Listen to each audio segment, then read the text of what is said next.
시편 23편 1절에서 6절의 말씀입니다. 여호와는 나의 목자시니 내게 부족함이 없으리로다.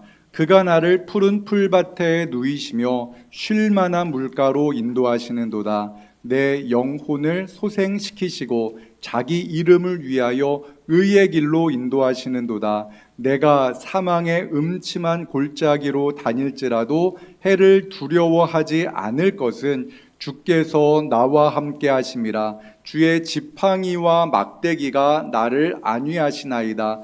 주께서 내 원수의 목전에서 내게 상을 차려주시고 기름을 내 머리에 부으셨으니 내 잔이 넘치나이다. 내 평생의 선하심과 인자하심이 반드시 나를 따르리니 내가 여호와의 집에 영원히 살리로다. 아멘. 25년째 대학교에서 행복에 대해서 강의한 서은국 교수가 있습니다. 그런데 이 교수님은 강의를 시작할 때마다 학생들에게 이러한 질문을 던진다고 합니다. 여러분 인생을 가장 행복하게 만들 수 있는 사건을 하나 기록해 보십시오 라는 이러한 과제를 내주었다고 합니다. 학생들이 적어낸 그 나의 삶을 가장 행복하게 만들 사건, 무엇라 적을까요? 멋있는 남자친구 만나기, 예쁜 여자친구 만나기, 장학금 받기, 이러한 것들을 적을까요? 아니었습니다. 압도적 1등은요 복권 당첨되기였다고 합니다. 학생들이 압도적으로 많은 숫자가 나의 인생의 행복은 복권에 당첨되는 겁니다라고 이렇게 이야기를 했다는 겁니다. 그런데 여러분, 복권에 당첨되면 행복할까요? 저는 아직 한 번도 안 돼봐가지고 모르겠으나 연구 결과에 의하면요, 그 서은국 교수의 말에 의하면 복권 당첨되는 것은 이런 것과 같다고 합니다.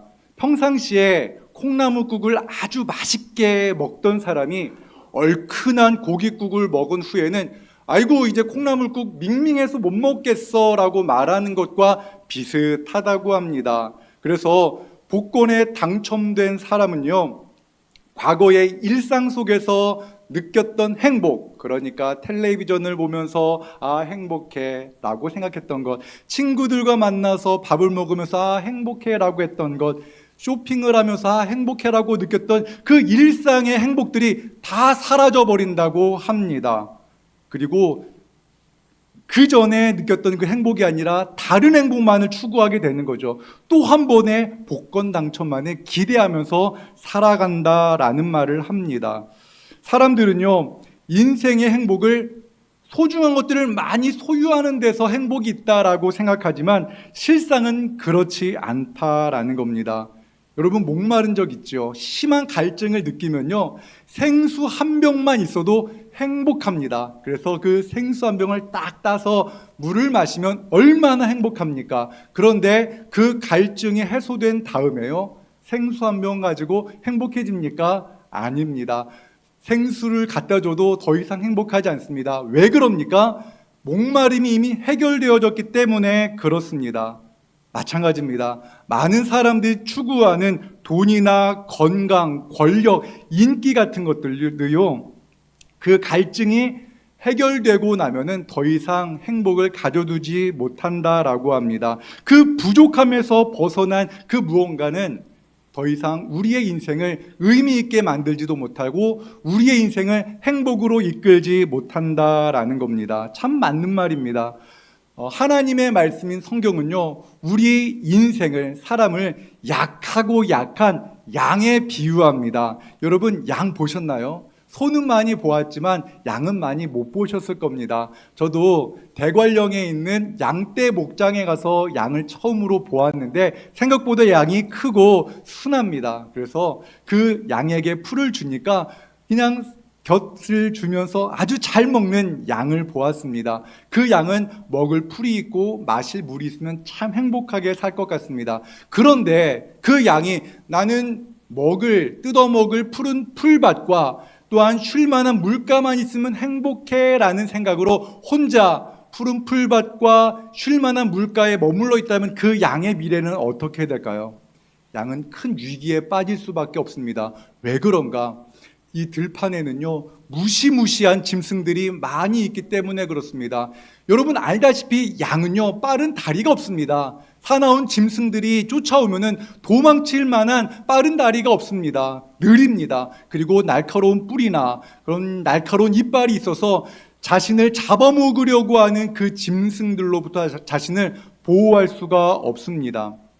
그렇기 때문에 양에게 절실히 필요한 것이 있습니다. 무엇입니까? 사나운 짐승으로부터 자신을 보호해 줄 수 있는 목자가 필요합니다. 우리 함께 같이 자막을 보면서 시편 23편 1절과 2절의 말씀을 함께 같이 읽겠습니다.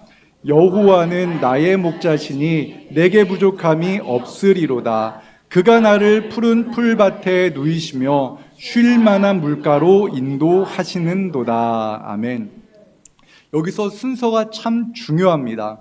내가 푸른 풀밭에 누워있고 쉴 만한 물가에 있으니 나는 부족한 것이 없습니다 라고 말한 것이 아니라 여호와는 나의 목자시니 하나님은 나를 지켜주시는 나의 목자가 되시니 나는 부족함이 없습니다. 하나님이 나를 푸른 풀밭에 누이시고 쉴 만한 물가로 인도하십니다 라고 이렇게 말합니다.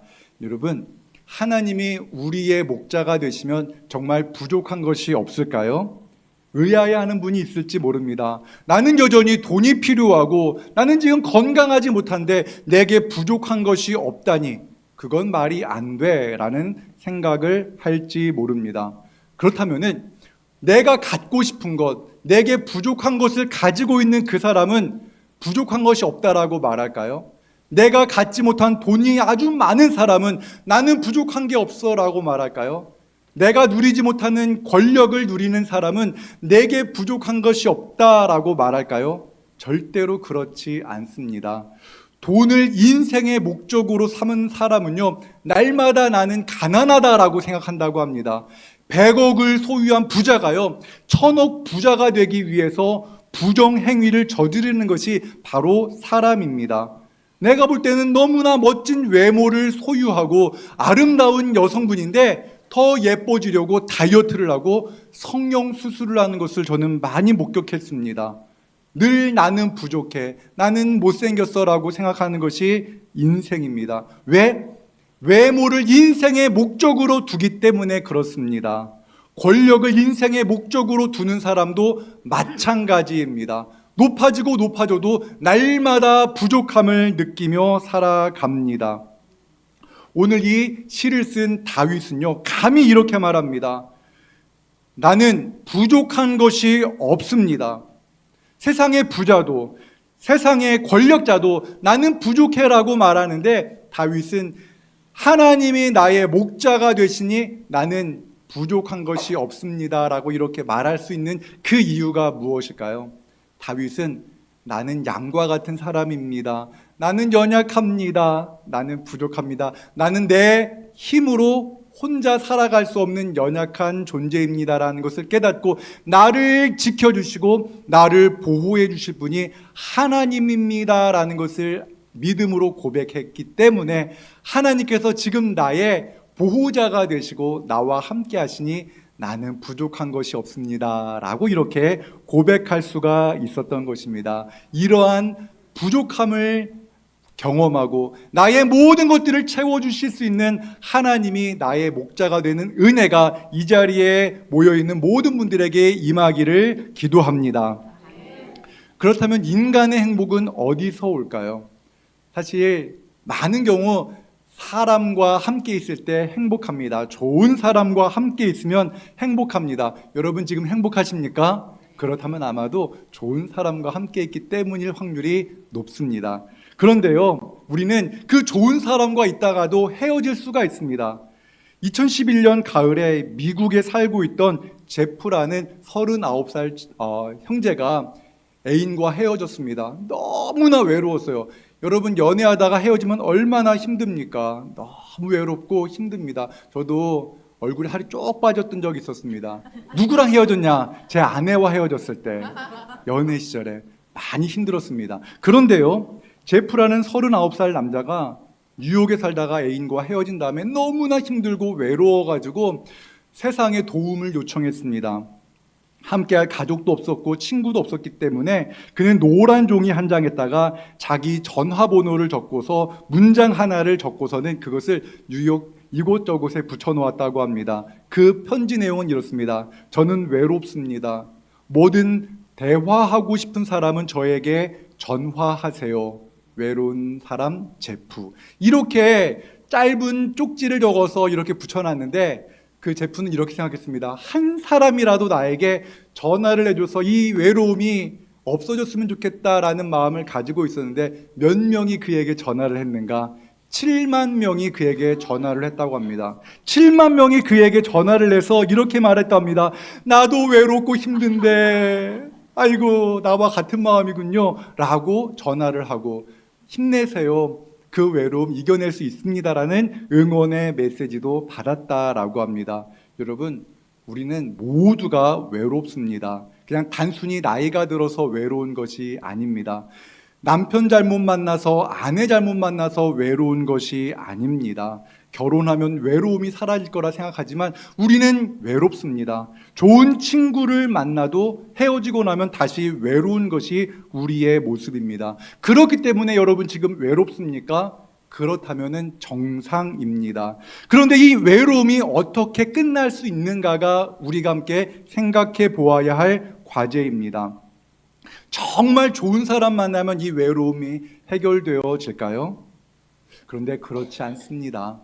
영양가 좋은 맛있는 우유를 우리는 마십니다. 시원하게 해서 마시면 얼마나 속이 든든합니까? 그런데 이 우유가 썩으면요, 너무 악취가 나잖아요. 그러면 그 우유를 마십니까? 영양가가 있으니까 마실 수 있어라고 말합니까? 아닙니다. 썩은 우유는 바로 버립니다. 사람도 마찬가지입니다. 참 좋아 보이고 참 나에게 행복을 가져다 준 사람이라고 생각했는데 그 본 모습을 보고 나니까 너무나 함께하기가 싫은 거예요. 말도 하기도 싫고 보기도 싫은 경우 여러분 인생 살면서 많이 경험했을 것입니다. 사람 믿을 대상 아닙니다. 아이고 목사님이 또 오늘 왜 이러시는가? 여러분 그것이 사람입니다. 사람은 죄인이기 때문에 그렇습니다. 성경은 사람을 죄인이라고 말합니다.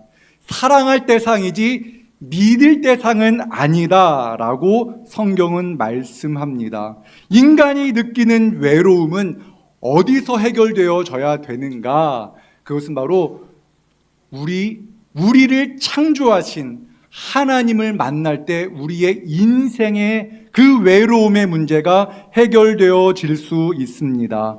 하나님을 만날 때 우리가 하나님을 떠났기 때문에 우리는 외롭고 부족하고 두렵습니다. 우리 죄의 결과, 이 외로움과 두려움과 부족함의 결과는 결국 멸망으로 이어질 수밖에 없는 것이 성경의 말씀입니다. 그렇다면 우리는 이 외로움과 두려움과 부족함과 이 멸망의 길에서 어떻게 구원받을 수 있겠습니까? 성경은 이렇게 말씀합니다. 이 멸망당할 수밖에 없는 우리를 위해서 하나님께서 우리를 위해 구원자 되시는 예수님을 이 땅에 보내주셨습니다. 우리 함께 같이 요한복음 3장 16절의 말씀을 함께 읽겠습니다. 하나님이 세상을 그를 믿는 자마다 멸망하지 않고 영생을 얻게 하려 하심이라. 아멘. 온 우주 만물을 창조하신 하나님, 우리가 잊고 있었으나 우리의 태어날 때부터 지금까지 60, 70, 80 인생을 지금까지 함께 하신 하나님께서 우리를 사랑하셔서 독생자를 이 땅에 보내주셨다라는 겁니다. 조금 더 자세하게 말하면요, 하나님께서 나를 사랑하셔서 예수님을 이 땅에 보내셨다라는 겁니다. 여러분 외로울 때요, 진짜 좋은 사람 만나면 행복해지잖아요. 그런데 그 행복, 나에게 잠깐의 행복을 주었던 그 사람은 우리에게 진정한 행복을 주지 못하지만 진정 우리의 구원자 되신 하나님과 함께하면 우리의 인생이 변화되어집니다. 그렇기 때문에 요한복음 3장 16절의 말씀을 이렇게 읽으면 되는데요. 다시 함께 우리 요한복음 13장을 읽는데 그 네모 3개가 있지요. 거기에다가 자신의 이름을 넣어서 읽어보는 겁니다. 이렇게 읽는 겁니다. 하나님이, 제 이름이 이승철이거든요. 하나님이 이승철을 이처럼 사랑하사 독생자를 주셨으니 이는 그를 믿는 이승철이 멸망하지 않고 영생을 얻게 하려 하심이라. 하나님은 나를 사랑하셔서 예수님을 보내셨다는 겁니다. 우리 함께 같이 네모에다가 자기 이름을 넣어서 함께 같이 이 요한복음 3장 16절의 말씀을 같이 크게 읽겠습니다. 하나님이 이승철을 이처럼 사랑하사 독생자를 주셨으니 이는 그를 믿는 이승철이 멸망하지 않고 영생을 얻게 하려 하심이라. 아멘. 제 귀가 밝은데 한 2분 정도는 이승철이라고 하시네요. 그러시면 안 됩니다. 한 번 더 읽겠습니다. 제 이름 넣으시면 안 됩니다. 자기 이름을 넣어야 되는 겁니다. 다시 함께 읽겠습니다. 시작. 하나님이 이승철을 이처럼 사랑하사 독생자를 주셨으니 이는 그를 믿는 이승철이 멸망하지 않고 영생을 얻게 하려 하심이라. 아멘. 하나님께서 나를 사랑하셔서, 하나님이 나를 알고 계시나? 분명히 말씀드립니다. 하나님은 나를 알고 계시고 내가 태어날 때부터 지금까지도 함께 하십니다. 우리가 자녀가 태어날 때 얼마나 기뻤습니까? 이 자리에 부모님들이 많이 계신데요, 자녀가 태어나서 그 자녀들을 키울 때 얼마나 큰 기쁨을 누렸습니까? 저도 아들이 3이 있는데요, 아이들을 생각할 때마다 기쁨과 감사도 있지만 걱정과 근심도 있습니다. 그렇죠. 여러분도 아마 자녀들 때문에 걱정과 근심을 하고 있는 분들이 많이 계실 겁니다.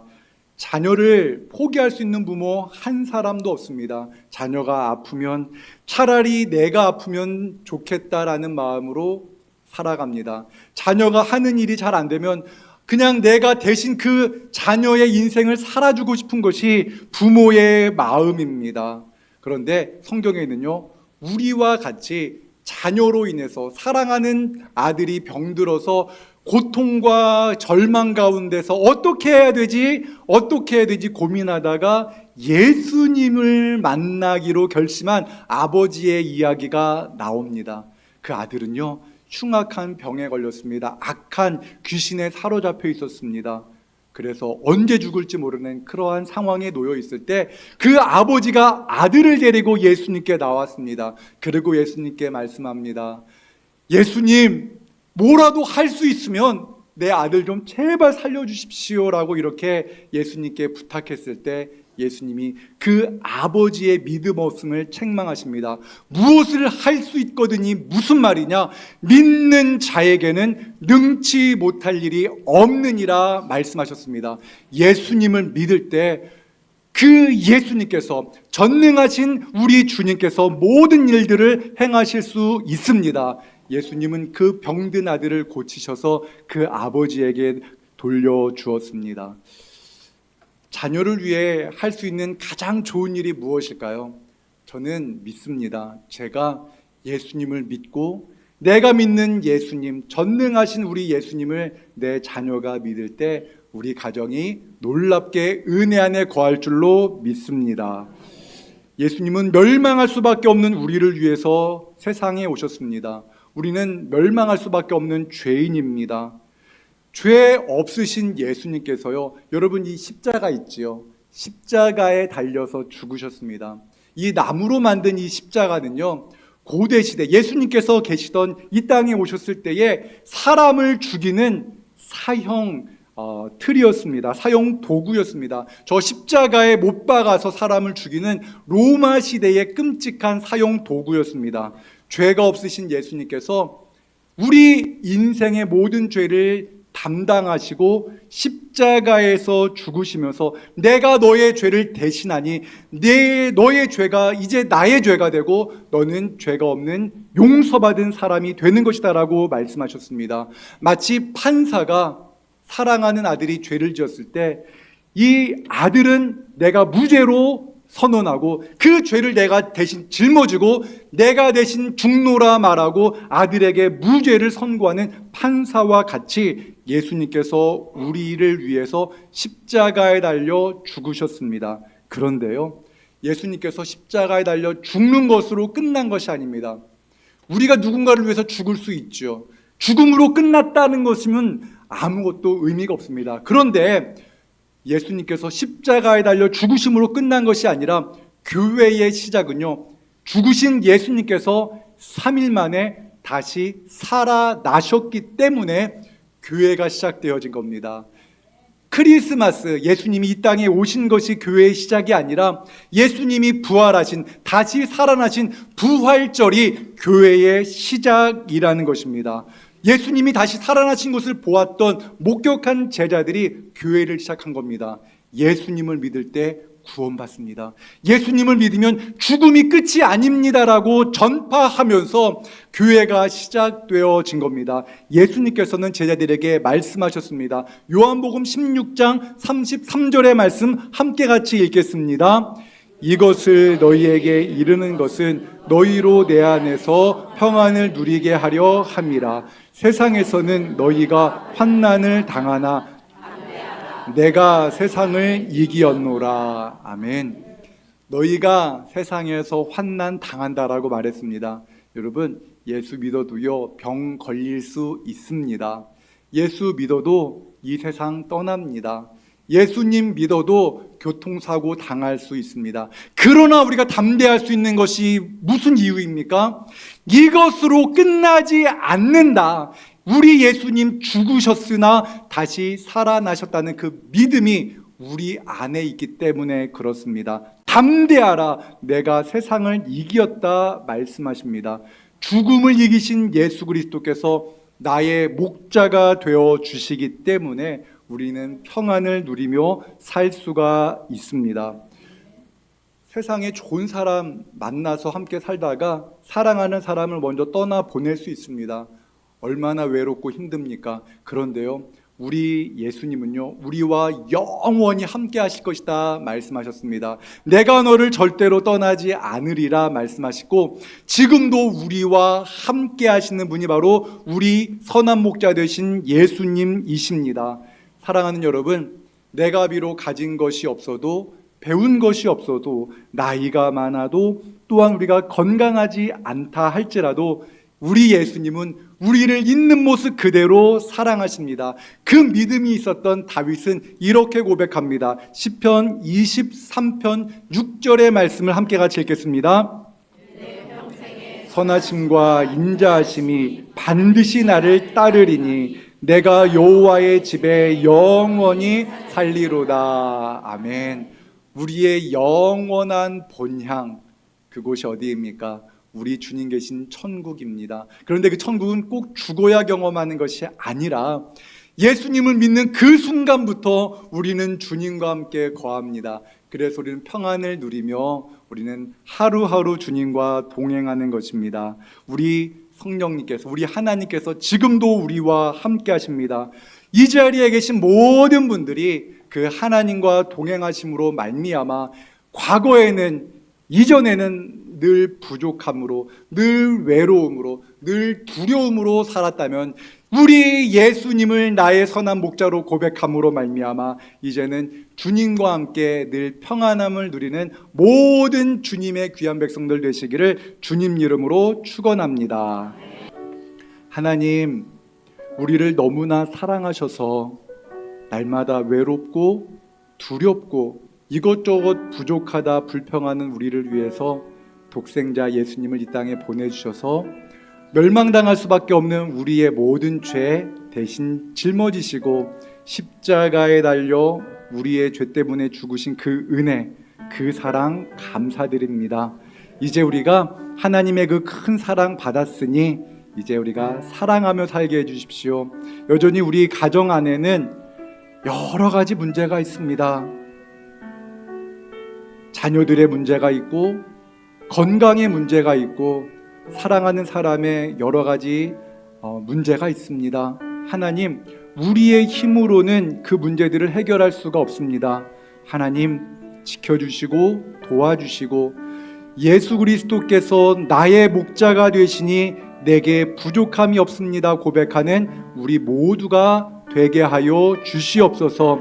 하나님, 우리 진지동 교회가 지금까지 64년 동안 이 지역에 하나님의 사랑을 전파할 수 있도록 은혜 주신 것 감사합니다. 앞으로도 하나님의 사랑 몰라서 외롭고 두렵고 부족하다고 불평하는 많은 분들에게 하나님의 크고 놀라운 사랑을 전파하는 교회가 되게 하여 주시옵소서. 감사드리며 예수님의 이름으로 기도합니다. 아멘.